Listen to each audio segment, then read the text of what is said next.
Hello grade 3s. We will be starting this term off with a very exciting topic, and we will be looking at plants, and then next we will be moving into trees. So for this week and next week, we have this exciting PowerPoint with all this awesome information about plants. So you will see that there are about 17, 18 slides that you can go through. Remember, you have a full 2 weeks to go through them, so you can maybe look at the first, say, 8 or 9 slides, and then next week you can do the other 8 or 9 slides. If you want to look at everything on one day and then revise a little bit, or if you want to break it up over a few days, that's completely up to you. But this video and PowerPoint will be available to you for both this week and next week. So we hope you enjoy this new chapter about plants and that you will learn a lot of fun, exciting facts. Alright, so we need plants for many things. So there's a few things we get from trees and a few things we get from plants. So from trees, we know we get things like shade in summer, habitats, which is like a home for animals such as birds and squirrels and any animals basically that live in a tree. We can get firewood to keep us warm in winter, and even to cook our food. So if you think you make a fire, like a braai out of wood, then you can cook your food. And we even get wood, which can then be used obviously to make paper and furniture, and also for building materials. So building materials would be like planks of wood, wooden floor pieces to make the floors if you have wooden floors in your home.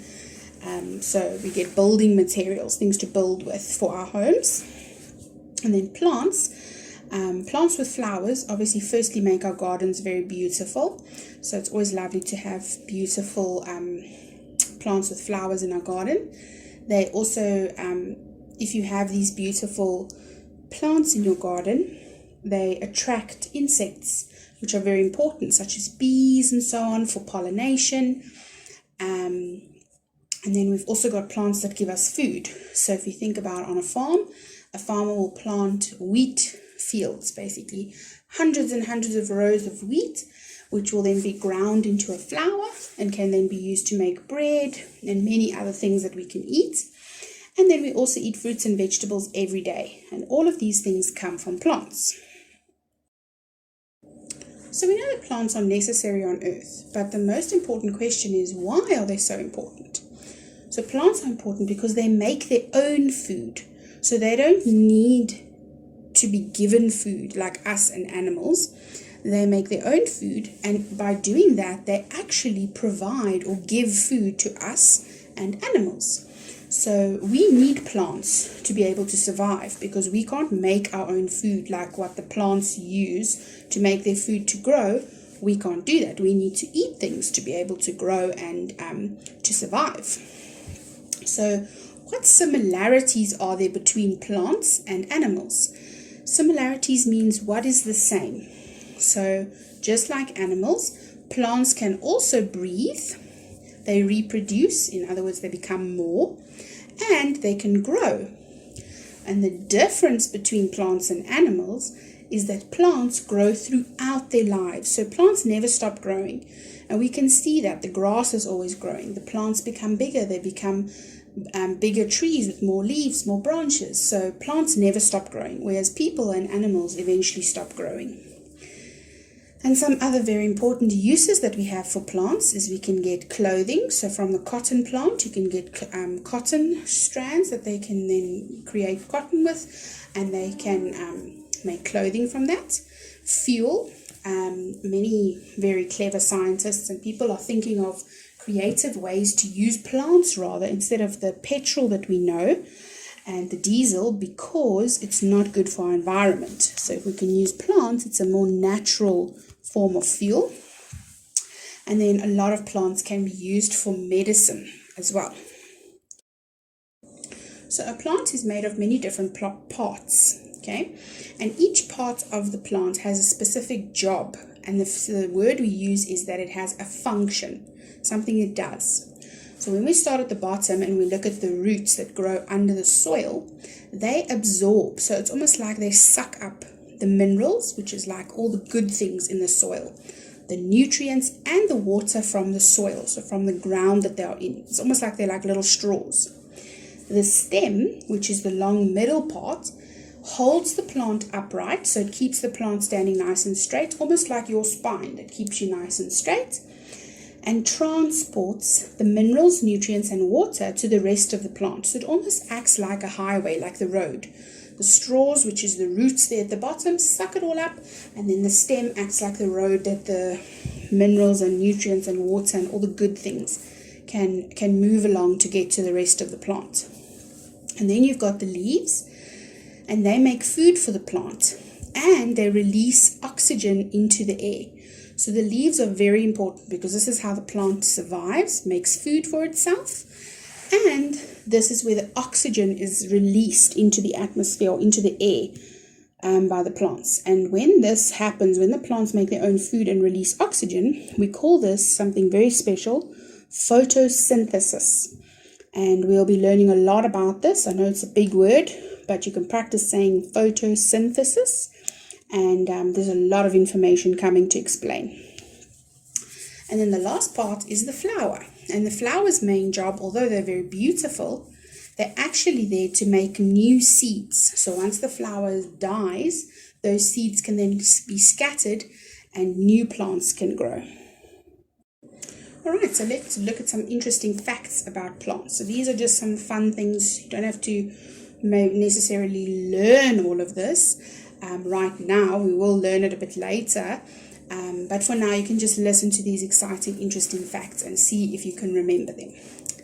So there are more than 400,000 different types, or what we call species, of plants on the earth. Bamboo, which is the food that the giant pandas like to eat. Those long, like sticks almost. They are the fastest growing plant. So in one day, they can grow 90 centimeters. So that would be 3 of your rulers from your class, 3 of your big 30 centimeter rulers. That's how much they grow in just one day.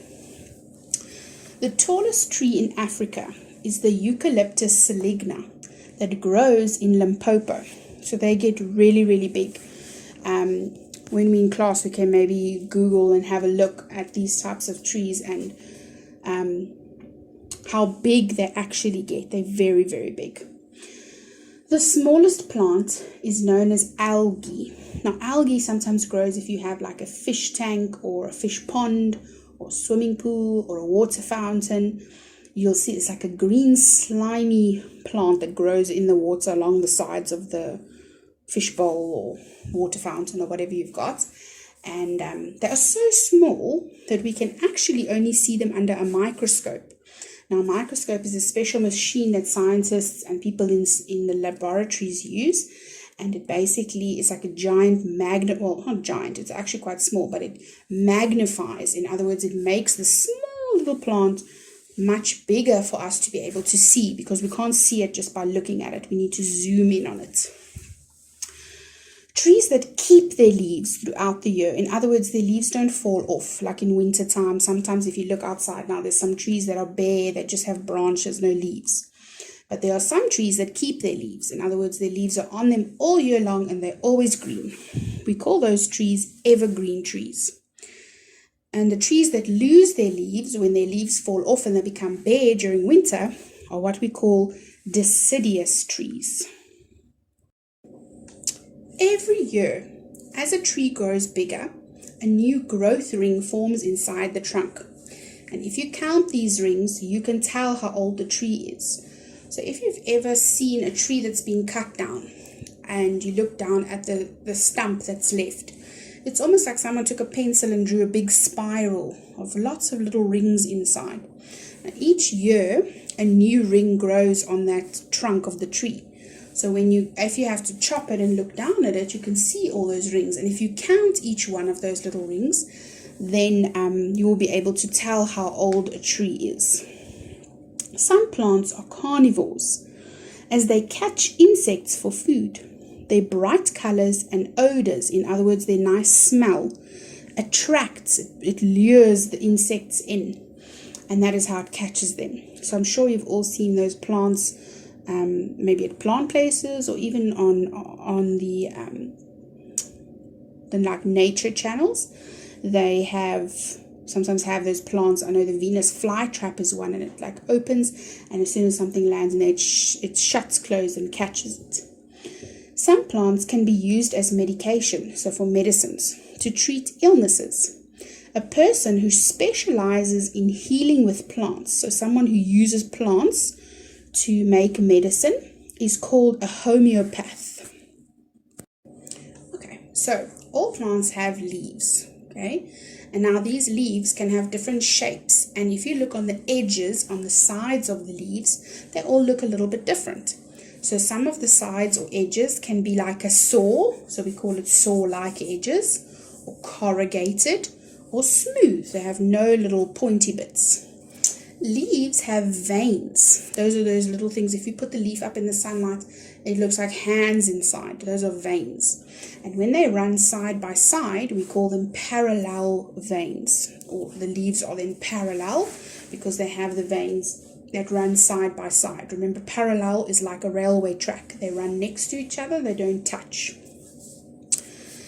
Now let's look at the process of photosynthesis. Now remember we said this is when leaves on the plant make food for the plant. So the leaves are very important to make food for the plant. And they will need water, carbon dioxide from the air. So when we breathe out, we breathe carbon dioxide out. And the plants use that in the air to create their own food. They will also need sunlight to be able to grow well. Alright, so let's have a look at a few leaf shapes. And what you can do when you finish with this is you can maybe have a look outside. There won't be many leaves now because obviously we're in winter, so a lot of leaves will have fallen off of trees, but there should be still a few outside, and you can maybe see how many you can collect, especially from evergreen trees that don't maybe lose their leaves. So you get, the first one is a heart shaped. You can see that leaf almost looks like a heart. Then there's a hand shape. You can see it's got like little fingers. Then needle shaped. So you can see it's long and pointy. Oval shaped because it looks almost like an oval. Then spear shaped. Okay, it almost looks like a teardrop or the tip of a spear. And then feather shaped. It has like little feathery bits on the edges. So you can have a look for these types of leaves if you can maybe find some. Okay, so now we can look at some of the leaf edges. So you will see the one on the left has it looks like a saw. If you look at the side, it's all those sharp bits like the saw if you have to chop something. And then the one on the right is what we call corrugated. So it has like little bumps, almost sharp bumps that run along right from the bottom up. Alright, so this picture is basically just the different parts of an actual flower. So if we were to chop the flower, we could see all the parts. So you've got obviously the outside pieces, which we know to be the petals. And then you've got the stigma, which runs down and it's right there in the middle. Sometimes when you look in, you can see it looks like a little feather dustery part inside. And then you've got the stamen, which is those little pieces that look almost like earbuds coming off. Okay, those are called stamen. And then you've got the little feathery part at the top of the stamen, the little earbud looking one, is called an anther. And that little part's got pollen on. That's how the pollen gets collected. It sits on there like a little feather duster. And then the little stick part of the stamen, or the little earbud, is called a filament. And then those small little petals, I don't know if you look at a flower at the bottom, you'll see it's like little petals, but they're green, that hold the whole flower together, and they curl out to hold the flower. Those are called sepals.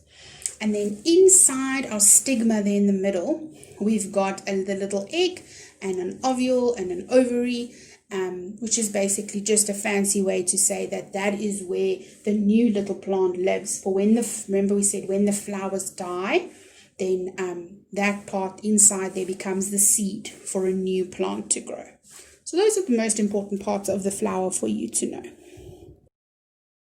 Okay, so what does the life cycle of a plant look like? Like, how does a plant start out, grow, and then finish? So first thing we have is the seed. So if you look at this tomato plant picture, we have the seeds inside the tomato. So those are where the seeds are, and when they fall out, or when the fruit dries up, or the flower, then the little seeds are inside there, and that can fall into soil, and we say it germinates. Germinates is basically just a fancy word to say that the seed grows. Then we have a plant that comes from that. So you sometimes will see that there's like a little plant growing. If you plant a new seed, a little shoot comes out. We call that small little part that sticks out a shoot. And then the plant grows some more and it becomes a mature or an adult plant. And then it produces a flower. So once the flower is there, it lasts a while, and then the flower dies, and it's got the seed that we learned about now. And that can sometimes turn into, so for this one, it turns into a fruit, or the tomato in this case. And then inside there will be some seeds again, and then it starts all over again. Right, so we're going to look at some seed dispersion. Now, this is just a fancy word for saying, how do seeds travel? How do they move around and get from one place to another to grow more plants? So there are 4 main ways, or 5 actually, but 4 ways, and then one that happens a lot. So the first one is by dropping of seeds, and this is basically when the seeds fall out of a flower and they land on the ground to grow. The second one is by the wind. So if there's a strong wind, the seeds can be collected up by the wind and they can travel along as the wind blows. The third one would be water.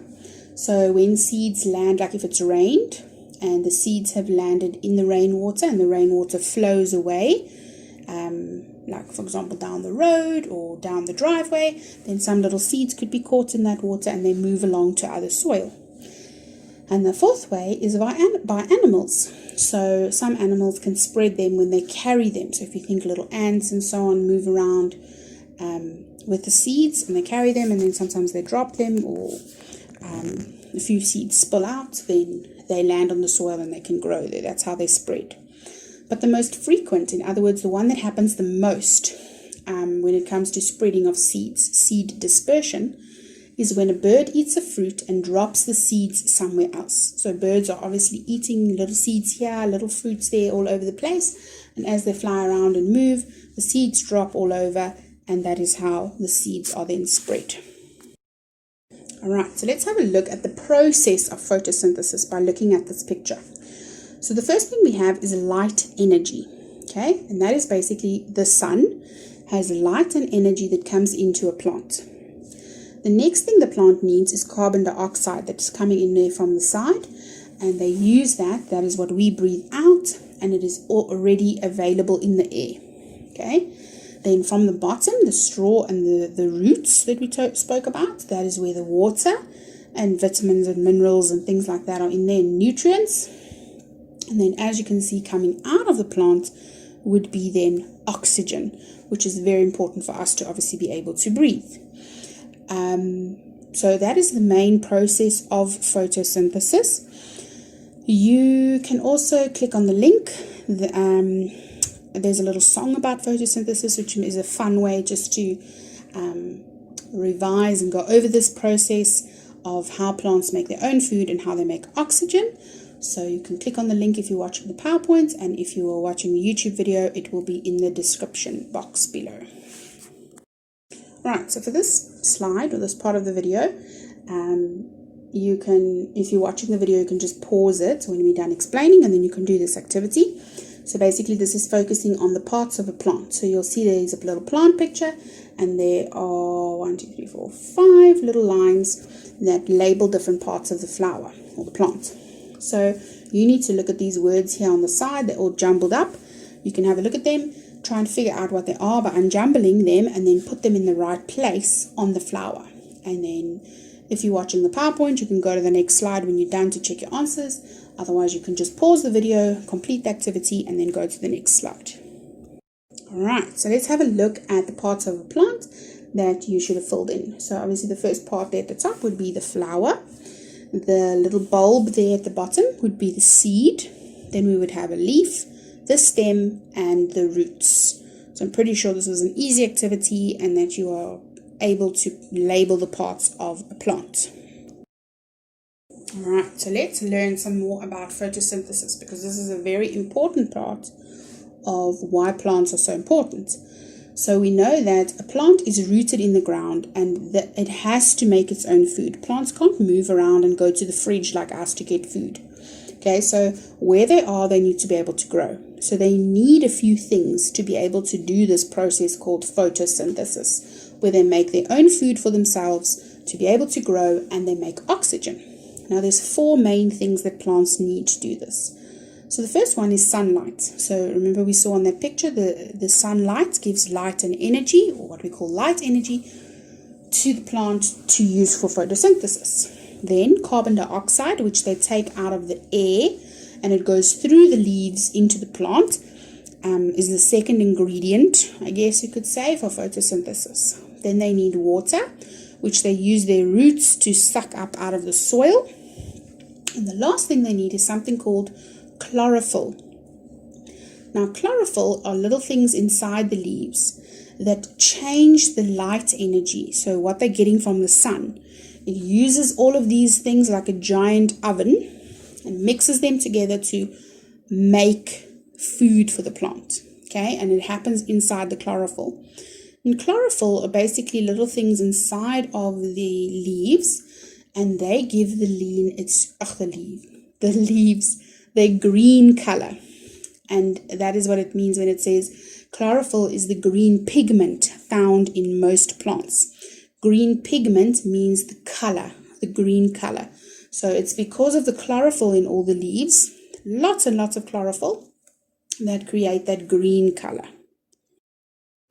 So with the right amount of water and warmth, in other words sunlight, a seed in the soil starts to grow, or remember the word we used, germinate. The first thing that happens is small little root forms. Okay, and they grow slowly down and they go and find the water and the food in the soil, the nutrients and the minerals. The next thing that happens is a small little plant starts to grow up out the soil, and we call that small little plant a shoot. And it grows always up out the soil because it has to look for the sunlight. Soon after that, leaves start to grow from that little plant, and the leaves, like all green leaves on plants, will take energy from the sun, so they are nice and big and open, and they take the sun's energy and the light and they make food by that process of photosynthesis. And it's very important to remember that a plant has a life cycle, so it's not just a plant and then it dies and it's gone. Remember we explained that a plant grows, it has flowers and seeds from the fruit or the flower that then can be planted again to grow and have more and more plants. So when a plant dies, the seed remains and the whole life cycle starts again. Okay, grade 3, so I hope you have learned a lot. I hope you've had some fun learning about plants and that you've had a chance to watch the video and gather some leaves, and maybe when you spend some time in your garden now, you will have a better understanding of all the plants and all the wonderful things you have in your garden. And then next week we will be continuing with the topic of trees. So this week and next week, so week 1 and 2 basically, is now going to be plants, and then from week 3 we will be doing trees, which is also a really fun and exciting topic.